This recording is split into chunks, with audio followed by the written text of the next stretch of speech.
नमस्कार साथियों। आइए आपका एक बार फिर से हम स्वागत करते हैं हमारे अपने यूट्यूब परिवार आजाद एकेडमी में। जैसा कि आप सब जानते ही हैं, सीटेट का नोटिफिकेशन आउट हो चुका है। सीटेट की एग्जाम डेट का नोटिस पहले ही आ चुका था। हम अब जो है हमारा सीटेट का नोटिफिकेशन आउट हो चुका है। तो नोटिफिकेशन के साथ ही साथ फॉर्म अप्लाई ऑनलाइन होना शुरू हो गए हैं और इनकी फॉर्म अप्लाई होने की डेट जो रखी गई है वो 27 से स्टार्ट हुए हैं। 18 दिसंबर तक, 27 नवंबर से 18 दिसंबर 2025 तक आपके फॉर्म अप्लाई होंगे। तो इनके बारे में हम चर्चा करेंगे कि हमें क्या करना है, कैसे तैयारी करनी है, क्या सिलेबस रहेगा हमारा, कैसा एग्जाम पैटर्न रहेगा, कैसे क्या आएगा। तो इन सब के बारे में हम चर्चा करेंगे। एग्जामिनेशन फीस क्या रहेगी, उसके साथ ही हम आपको पूरी सीटेट के बारे में ए टू जेड पूरी जानकारी देंगे। तो आपको अगर हमारी वीडियो अच्छी लग रही है तो आप इसे लास्ट तक जरूर देखिएगा और उसके साथ ही हमारे चैनल पर अगर आप नए हैं तो इसे सब्सक्राइब करिए, बेल आइकन का बटन दबा लीजिए, हमारी वीडियो को लाइक करिए और उसके साथ ही साथ आप कमेंट भी करते रहिए। चलिए स्टार्ट करते हैं हम।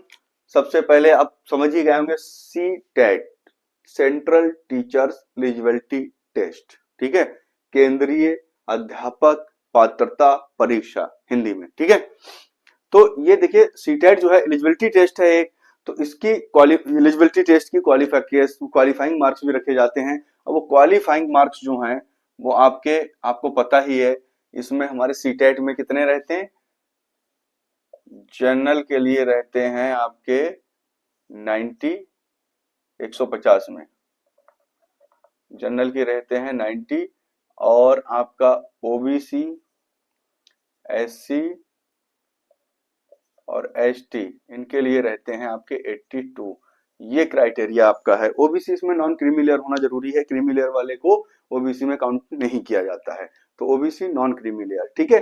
तो ये आपके 82 पे, यानी ये 60% होता है। ये आपका होता है 60%, ये होता है 55%। ये आपका जो है क्राइटेरिया होता है पासिंग मार्क्स का। पासिंग मार्क्स का ये क्राइटेरिया है। इसमें आपका जो है वो 90 अगर आपके आ गए जनरल, ओबीसी, जनरल और ओबीसी क्रीमी लेयर में है तो आपको 90 लाने हैं। ओबीसी नॉन क्रीमी लेयर में है और एससी एसटी में है तो आपको 82 पास होने के लिए लाने ही लाने हैं। अगर आप पास हो जाएंगे सर्टिफिकेट आपको मिल जाएगा। अब हम बात करते हैं, देखिए इसकी एप्लीकेशन स्टार्ट डेट आपको बता ही चुके हैं हम। 27 से लेकर 27/11 से लेकर 18/12 तक इसके फॉर्म भरे जाएंगे, ऑनलाइन फॉर्म भरे जाएंगे।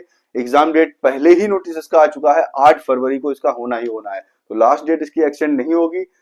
आपको 18 तारीख से पहले पहले अपना फॉर्म कंप्लीट कर दीजिए, सबमिट कर दीजिए, क्योंकि काफी समय बाद ये सीटेट का एग्जाम आया है। तो आप कोशिश करिए कि इस बार आपका जो है सीटेट क्रॉस हो जाए, क्योंकि आने वाले साल में आपको भर्ती भी देखने को मिलेगी। अब हम बात करते हैं, देखिए पेपर टाइमिंग क्या रहती है। इसकी टाइमिंग की बात करेंगे हम तो पेपर सेकेंड आपका होता है 6 to 8 वाला, पेपर फर्स्ट होता है 1 to 5 वाला, ठीक है। तो पेपर 6 यानी पेपर सेकेंड यानी 6 to 8 वाला आपका 9:30 से 12:30 तक रहेगा सुबह में, मॉर्निंग वाली शिफ्ट में। और पेपर जो फर्स्ट है आपका 1 से 5 वाला प्राइमरी लेवल का, ये आपका सेकेंड शिफ्ट में रहेगा। यानी पेपर फर्स्ट सेकेंड में और सेकेंड फर्स्ट में, इतना ये जो है। पहले हालांकि देखिए ऐसे ही होता था, बीच में एक दो बार इन्होंने मतलब जो है इसे पहले कर दिया, इसे बाद में कर दिया, लेकिन इस बार इन्होंने स्पष्ट नोटिफिकेशन में अपने दे रखा है कि पेपर हमारा जो है सेकंड वो पहले होगा और फर्स्ट पेपर यानी प्राइमरी लेवल का बाद में कराएंगे, हम जूनियर का पहले कराएंगे। तो देखिए अब आगे बढ़ते हैं हम थोड़ा सा। ये तो क्लियर हो ही गया। इसकी क्वालिफिकेशन क्या रहती है? क्वालिफिकेशन आपकी जो है वो ग्रेजुएशन के साथ आपको बीएड की डिग्री हो या डीएलएड का डिप्लोमा हो या एमएड वगैरह की डिग्री भी मान्य इसमें हो जाती है। अगर बीएड के साथ एमएड करा तो और अच्छी बात है, नहीं करा तो वैसे बीएड के साथ ही एमएड होता है। अगर नहीं करा है तो कोई तब भी कोई बात नहीं, आपको बीएड है जूनियर के लिए अप्लाई कर सकते हैं, प्राइमरी के लिए बीएड वाले अभी अप्लाई नहीं कर सकते। डीएलएड वाले आपके दोनों के लिए अप्लाई कर सकते हैं, प्राइमरी और जूनियर के लिए, ठीक है। अब बात हम करेंगे एप्लीकेशन फीस की क्या रहने वाली है। तो क्वालिफिकेशन आप समझ गए होंगे, ग्रेजुएशन के साथ। ग्रेजुएशन में कम, हाँ एक चीज और मैं बताना भूल गया हूँ, ग्रेजुएशन में मिनिमम 50% आपके मार्क्स होने ही चाहिए। 50% है तभी आप अप्लाई कर पाएंगे, अन्यथा की स्थिति में अप्लाई नहीं कर पाएंगे। और उसके बाद बीएड या डीएलएड आपके पास होना चाहिए। बीएड आपका जो है, अब डीएड डिप्लोमा होता है वो भी वैलिड है इसमें। बीएड विशेष शिक्षा यानी स्पेशल एजुकेशन में भी वैलिड है, ठीक है। तो इसमें बहुत से आप नोटिफिकेशन देखेंगे तो कई चीजें हैं, और उसके अलावा अगर कुछ समझ नहीं आ रहा कमेंट करके पूछ लेना। तो एप्लीकेशन फी देखिए, जनरल ओबीसी की आपकी रहने वाली है 1000 रुपए, एक पेपर में अगर डालना है तब। अगर दोनों पेपर में डालना है तो आपकी जनरल ओबीसी की हो जाएगी 1200। 1200 में आपको यानी 200 रुपए बढ़ेंगे, दोनों पेपर देने को मिलेंगे। लेकिन दोनों पेपर आप दे वही सकते हैं जो मतलब जो है डीएलएड वाले दे सकते हैं, बीएड वाले जो है इसमें वैलिड नहीं रहेंगे। बात करते हैं अब एससी एसटी के लिए, और इस पीडब्ल्यूडी यानी स्पेशल कैटेगरी के लिए आपकी जो रहेगी वो 500 फीस इसकी रहेगी और 600 इसकी हो जाएगी, यानी 100 रुपए उस पर भी बढ़ जाएंगे, ठीक है, दोनों में अगर डाल रहे हैं तो। ये इसकी एप्लीकेशन फी हो गई। अब ये तो आपका पूरी प्रक्रिया हो गई, हमें ऑनलाइन करना है। ऑनलाइन कब से कब करना है? तो साथियों ऑनलाइन करना है 27 नवंबर से लेकर 18 दिसंबर के बीच में, ठीक है। पेपर इसका कब होना है? पेपर इसका 8 फरवरी को क्लियर डेट है, संडे का दिन पड़ रहा है, 2 शिफ्टों में होना है, ठीक है। उसके बाद आपका आता है क्वालिफिकेशन क्या है, आपका स्नातक हो, ग्रेजुएशन हो, उसके साथ आपका बीएड या डीएलएड या बीटीसी वगैरह, बीटीसी तो अब होना बंद हो गई, बीटीसी की जगह हो रहा है डीएलएड, तो डीएलएड का डिप्लोमा आपके पास होना चाहिए। बीएड की डिग्री है तब भी आप अप्लाई कर सकते हैं। बीएड वाले आपकी जूनियर में करेंगे, डीएलएड वाले आपकी जूनियर और प्राइमरी दोनों के लिए वैलिड हैं। अब हम बात करते हैं एप्लीकेशन फीस की, वो भी हमने आपको बता दी थी कि 1000 रुपए अगर आप एक पेपर में डालना है जनरल ओबीसी में है, और एससी एसटी के लिए आपकी जो हो जाएगी 500, उसकी जस्ट आधी। अगर दोनों पेपर में डालना है तो जनरल ओबीसी के लिए आपकी 1200, बाकी एससी एसटी के लिए 600, जस्ट आधी, ठीक है। 50% उन्हें छूट है। अब हम बात करेंगे इसका सिलेबस कैसे रहता है, सिलेबस में क्या आता है, कैसे रहता है, ठीक है। तो सिलेबस देखिए, प्राइमरी लेवल यानी 1 to 5, 1 to 5 में आपका देखिए सीडीपी जो है वो आपका 30 क्वेश्चन होंगे, 30 अंक के होंगे। ये क्वेश्चन है, ये नंबर है, ठीक है। तो 30 क्वेश्चन 30 नंबर, यानी प्रत्येक क्वेश्चन के लिए आपको एक नंबर मिलेगा। दूसरा आपका है मैथ, ये भी आपका 30-30 रहेगा। ईवीएस, ये भी 30 क्वेश्चन 30 नंबर के रहेंगे।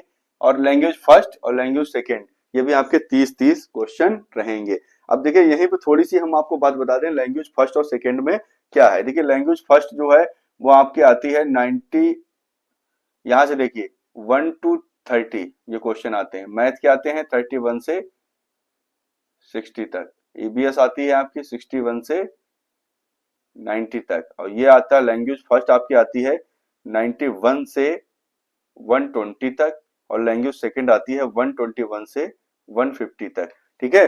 तो अब यहाँ पे देखिए इसमें लैंग्वेज जो सीटेट, देखिए टेट में क्या होता है, यूपी टेट में आपका एक ही लैंग्वेज होती है। एक का मतलब अगर हिंदी दी है तो उन्होंने फर्स्ट वहां हिंदी कंपलसरी है फर्स्ट लैंग्वेज के रूप में। सेकेंड लैंग्वेज आपको जो लेना है लेना, संस्कृत लेना है, उर्दू लेना है, अंग्रेजी लेना, सेकेंड उसमें से 3 में से चूज कर सकते हैं। लेकिन सीटेट में ऐसा नहीं है। सीटेट में आप लैंग्वेज फर्स्ट के रूप में भी हिंदी ले सकते हैं, लैंग्वेज सेकेंड के रूप में भी हिंदी ले सकते हैं। तो अगर आप हिंदी को, अगर आपने सपोज करिए हिंदी को लैंग्वेज फर्स्ट के रूप में अगर सिलेक्ट किया तो आपको सीरियल नंबर ये करना है, और हिंदी को अगर आपने लैंग्वेज सेकेंड के रूप में किया है तो आपको सीरियल नंबर ये वाला करना है, ये। तब सीरियल नंबर आप 121 से 150, तो 2 पार्ट में आपकी हिंदी दे रखी होगी, 2 ही पार्ट में आपकी सारी लैंग्वेज 2-2 पार्ट में दे रखी होती है। तो आपको पेपर में आप जब फॉर्म अप्लाई करेंगे तभी आपसे सिलेक्ट करा लेंगे आप लैंग्वेज फर्स्ट क्या रखना चाह रहे हैं। अगर आप हिंदी रखना चाह रहे हैं तो आपको 91 से 120 वाला करना है। अब सपोज करिए सेकंड में आपने इंग्लिश ले ली तो 121 से 150 कर लीजिए। अगर सपोज करिए आपने इंग्लिश को फर्स्ट में लिया है तो इंग्लिश का पहला वाला पार्ट करिए और हिंदी का सेकंड वाला पार्ट करिए, क्योंकि 2-2 पार्ट में होती है, इसका विशेष ध्यान रखना है। अगर यहां गड़बड़ कर दिया तो आपका पूरा पेपर खराब हो जाएगा। तो अब हम बात करते हैं, ये तो हमारी हो गई लैंग्वेज वाली। अब हम बात करेंगे कि जूनियर लेवल में क्या परिवर्तन होता है इसमें। तो प्राइमरी लेवल था 1 से 5 वाला, जूनियर लेवल में क्या परिवर्तन होता है। तो जूनियर लेवल में ये 2 पार्ट जो हैं, इन 2 पार्ट की जगह पे आपका एक ये साइंस वालों के लिए मैथ और साइंस मिल जाती है, जिन्होंने बीएससी कर रखी है, यानी जो साइंस स्ट्रीम के स्टूडेंट्स हैं उनके लिए आपके मैथ और साइंस के 60 क्वेश्चन हो जाएंगे इन 60 की जगह पे। और जो आर्ट के हैं उनके लिए इन दोनों की जगह पे ये एसएसटी या एसएससी यानी सोशल साइंस या सोशल स्टडीज कुछ भी कह लीजिए, उसके 60 क्वेश्चन हो जाएंगे। तो अगर किसी ने बीए कर रखा है तो उसे सोशल के करने होंगे, किसी ने साइंस से यानी बीएससी कर रखी है साइंस से पढ़ रखा है तो उसे आपको मैथ और साइंस के क्वेश्चन आएंगे। बस यही परिवर्तन होगा, बाकी लैंग्वेज का सिस्टम और सीडीपी का सिस्टम सेम रहेगा। तो आपको थोड़ा सा यहाँ ध्यान ये देना है कि बस लैंग्वेज पर ध्यान देना। आपको लैंग्वेज फर्स्ट कौन सी सिलेक्ट करनी है तो वहां पेपर में वही करिए, सेकंड कौन सी सिलेक्ट करनी है वहां पेपर में वही करिए। देखिए इंग्लिश और हिंदी की तो आपको जो मेन बुकलेट होती है उसमें दे रखा होता है, बाकी कोई भी अगर लैंग्वेज आप संस्कृत, उर्दू, मलयालम, उड़िया वगैरह कोई भी अगर सिलेक्ट करेंगे उसके लिए आपको अलग से एक बुकलेट मिलेगी। उसमें आपके 91 से लेके 150 तक के यानी 2 पार्ट में क्वेश्चन दे रखे होंगे, लैंग्वेज फर्स्ट और सेकंड करके लिखा होगा। तो आपने जो भी सेकंड अगर फर्स्ट के रूप में चुनी है संस्कृत या इंग्लिश तो उसमें करिए, अगर सेकंड के रूप में चुनी है तो सेकंड वाला पार्ट कर लीजिए। बस इतना ही ध्यान रखना है इसमें, बाकी और कुछ नहीं, यही पे मिस्टेक होती है सबसे ज्यादा। अब हम बात करते हैं कि इसमें देखिए अब टोटल हमारा कितना हो गया, 150 क्वेश्चन हो गए, 150 अंक के, और इस पेपर का टाइम भी कितना है 150 मिनट। 150 मिनट का टाइम है, यानी 2.5 घंटे का टाइम है, तो 150 मिनट में आपको 150 क्वेश्चन करने, कोई बड़ी बात नहीं, बहुत आराम से करेंगे तब भी हो जाएंगे। उसके अलावा इसमें सीटेट को निकालने के ट्रिक्स वगैरह भी बताएंगे।